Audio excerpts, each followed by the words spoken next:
After we got engaged, my fiancé sent me a child from overseas. Included was an email. Eleanor, I was so bored that Tiffany and I ended up with a kid. Since you will be my wife, I am entrusting him to you. Get to know him. You will be our nanny when we come home. I turned the child over to the butler, Mr. Davies. 7 years later, Derek Blackwood finally pulled up to the gates in a flashy sports car. A cigarette dangled from his lips. He tilted his head, slid off his sunglasses, and smirked. Did you miss me so much that you came to wait for me early? Tiffany and I married overseas for the kid's sake. But do not worry, I will still give you a wedding. He blew smoke rings toward me. The fumes stung my eyes and I stumbled back. Had no one told him in the past 7 years that I'd married his mafia boss uncle? Seeing my reaction, Derek walked over and slapped my shoulder. Wow, moved to tears. Keep Tiffany and me happy and you might still get to be Mrs. Blackwood. I almost laughed in his face. Derek, whatever gave you the idea, I'm desperate to marry you. He stared at me like I'd grown a second head. You got engaged to me at 20. You've been raising my kid for years. Who else would have you? Thank God I dumped that asshole 7 years ago and married his uncle instead. A few years back, when we said goodbye at the airport, he'd held me tightly, promising solemnly, Eleanor, wait for me for 5 months. I'll make something of myself and come back to marry you. Turns out, he'd only been gone a month. Then, his and Tiffany Reed's child was sent back. They'd been secretly seeing each other all along. The thought of it made me raise my hand, ready to slap him. But before my hand could land, a child's voice interrupted me. Mommy! Max suddenly popped out, holding his arms open for a hug. My husband was busy with meetings today, so I was taking care of Max alone. I bent down to pick up Max, but someone abruptly snatched him away. Who are you calling, Mommy? I'm your mother. Tiffany Reed burst out from behind Derek, seething, and slapped Max twice. My eyes twitched with rage. I spun around and pushed her. Before she could even fall, she grabbed Derek's sleeve and began to sob dramatically. Derek, I just want the child to call me Mom. Eleanor refused and then tried to hit me. Her cry instantly drew all the bodyguards. They surrounded Max and me while Derek just watched with cold eyes. I shielded Max behind me, gritting my teeth. Are you all blind? You're surrounding me for a mere housekeeper? Do you even know who I am? Enough! Derek snapped, then snuffed out his cigarette and pointed at me. Eleanor, who gave you the guts to talk to Tiffany like that? She's Mrs. Blackwood, the child's biological mother. You not only stopped them from bonding, but you publicly insulted her? I scoffed, pushing his hand away. This child isn't hers. A low-class housekeeper trying to claim my son as her own? If I hadn't been kind enough to give her a job as a maid back then, she would have starved. Who knew she'd go and seduce my fiancé? Derek grew even angrier. He snatched Max from my arms and thrust him into Tiffany's. Max's cries echoed through the yard. You're bad people. Go away. Seeing Max's face, red and tear-stained, my heart ached. But just then, Tiffany dropped to her knees at my feet. She stroked the child's small face, weeping loudly. Eleanor, even if you hate me, you can't abuse my child. With that, she pulled up Max's shirt, revealing red marks on his back. Derek's eyes widened, and when he looked at me again, his expression had changed. Eleanor, I kindly entrusted the child to you for practice. I trusted you so much, and you dared to whip him? Did you become this malicious just because you couldn't have me? Max's back was covered in parallel whip-like marks, terrifying in shape. Derek couldn't even imagine what kind of life his son had endured these past few years, but he didn't know. It was just a high fever. I had taken Max to a specialized pediatric clinic where they performed a traditional therapeutic treatment to bring down the fever. A few days ago, Max had a high fever, but due to his sensitive constitution, he couldn't take medication. So the doctor suggested trying the alternative treatment. At the time, even my husband couldn't quite understand the treatment, and he'd had Mr. Davies and even the nutritionists all sent out of the mansion. If my husband knew Derek was bullying Max and me like this now, he'd probably have one of his hands chopped off. Seeing that my people were already streaming through the gates, I was done playing games. I pointed at the two disgusting creatures and roared, "Take them down! Teach them the Blackwood family rules!" Derek's face flushed a furious crimson. As he fought off the bodyguards, he didn't forget to yell at me. "Eleanor, if you keep acting crazy, I swear I'll never want you. I'll have you thrown out of the Blackwood mansion right now," I sneered. "Just try it." These bodyguards were carefully handpicked by Max's dad. With them here, Max and I wouldn't suffer. Seeing she couldn't gain the upper hand, and noticing the bodyguards were wary of Max in her arms, Tiffany's eyes darted around. She immediately gripped Max, threatening, "Stop now, or I'll choke him." Max struggled desperately in her grasp, his face turning from blue to purple. Even his cries gradually faded. I instantly pulled out the small dagger from my pocket and lunged, stabbing fiercely at her. She shrieked and immediately let go. I pounced, quickly helping Max to breathe. "Max, don't be scared, Mommy's here." Seeing the child convulsing, gasping for air, I quickly pulled out his asthma rescue inhaler, just about to give it to him. But Tiffany, reeling from her injury, threw her arms around me. She went wild, clawing and biting at me. "You bitch! You abused my child, and now you're trying to murder him in public." Derek's face went pale. He bellowed, "Eleanor, how dare you!" But it was too late. The medicine was already in Max's mouth. Almost simultaneously, the child's convulsions and wheezing gradually subsided. Only then did the two of them fall silent. But Max had been overstimulated and fainted. He needed an IV immediately. I ordered the bodyguards to hold them back, then turned and ran, carrying Max. Derek's furious shouts exploded behind me. "Eleanor, you've made enough of a scene. If you leave, you'll never be my woman again. Like I care," he sneered. "So tough. If I don't want you, who else will? Too bothered to argue with a mad dog, I simply gave my orders. To the estate. The moment I got out of the car, I immediately sent someone to inform my husband, then rushed Max to the family doctor. Max had woken up at some point. His small hand clutched my shirt tightly, and he didn't forget to comfort me. I don't hurt, mommy. Don't cry. The more understanding he was, the more guilty and regretful I felt. If I hadn't brought him back to the Blackwood house today, we wouldn't have run into those two lunatics. Ma'am, please don't worry. The child will be fine, the doctor reassured me. But just as I placed Max into the recovery chamber, the infirmary door was violently kicked open again. Derek burst in, carrying Tiffany. Seeing me, a triumphant smirk flashed across his face. He looked at me with disdain. Just moments ago you said you didn't care, and now you're running back to my uncle's estate? Tiffany cowered in his arms, her eyes filled with venom. Eleanor, do you even know Derek's uncle is a mob boss? If you offend him, he'll throw you to the alligators. With that, Derek put her down, shoved the doctor aside, and grabbed me, trying to drag me away. Eleanor, hurry up and get out. Max, seeing him bully me, picked up a nearby water cup and hurled it at him. Ah! Derek's face darkened terrifyingly. He picked Max up with one hand. Are you trying to die?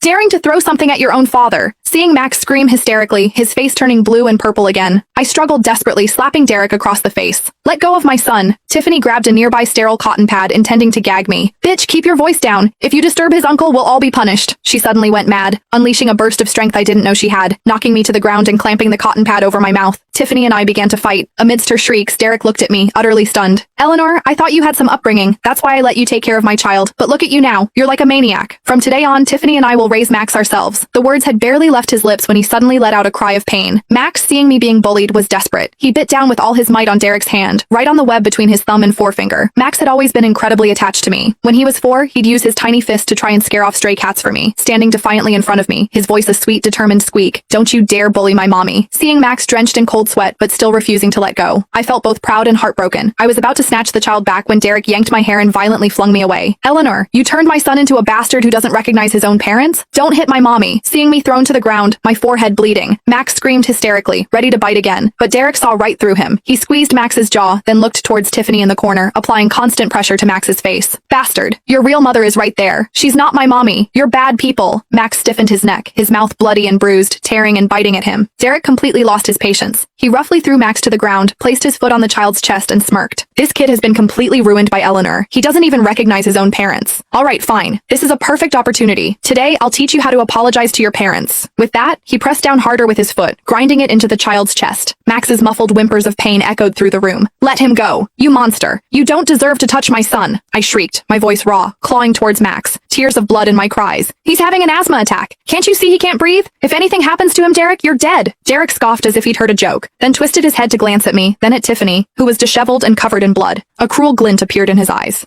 Asthma? Can't breathe? He doesn't even recognize me anymore. Why should I care if he lives or dies? Even if I accidentally kill him today, it's all your fault for ruining him. With that, he yanked Max's hair, forcing him to kneel. The poor child couldn't even stay kneeling. He couldn't even scream for help. I charged at Derek like a madwoman, wanting to tear him apart. He kicked me to the ground, then grabbed me and forced me to kneel before Tiffany. The child was ruined. Ultimately, it's your fault. Get down on your knees and apologize to Tiffany. I was held down tightly, my head slamming against the floor. Blood ran down my face, mixing with tears from my eyes. I stubbornly remained silent, glaring at him with cold fury. He pulled a dagger from a fruit bowl, brandishing it before my eyes, a meaningful smile playing on his lips. Just apologize, and I'll consider forgiving you. Otherwise, before he could finish, I spat a mouthful of blood at him. Derek was completely enraged. He wiped his face, then roughly yanked my hair and contemptuously patted my cheek. Don't blame me for being cruel. I gave you a chance, but you refused it. Then, he looked down, kicked Max's side, and sneered coldly. Watch closely. This is the first lesson your father is teaching you. If you're stupid, if you make a mistake, you pay the price. Max was jolted awake by the pain. His eyes snapped open to see a knife plunging towards my heart, and his pupils immediately constricted. Mommy! I don't know where he found the strength, but he struggled free from Derek's foot, leaping to shield me. No! I wrapped my arms around Max, my tears mixing with the blood on my face. My heart was clenching. Max's lips trembled as he lifted a shaky hand toward me, his voice breaking. Mommy, don't cry. Derek's eyes were bloodshot. He raised the knife again, aiming straight for my heart. You let my son die for you? Just as the blade was about to plunge down, a gunshot cracked from behind. Who's making such a racket in here?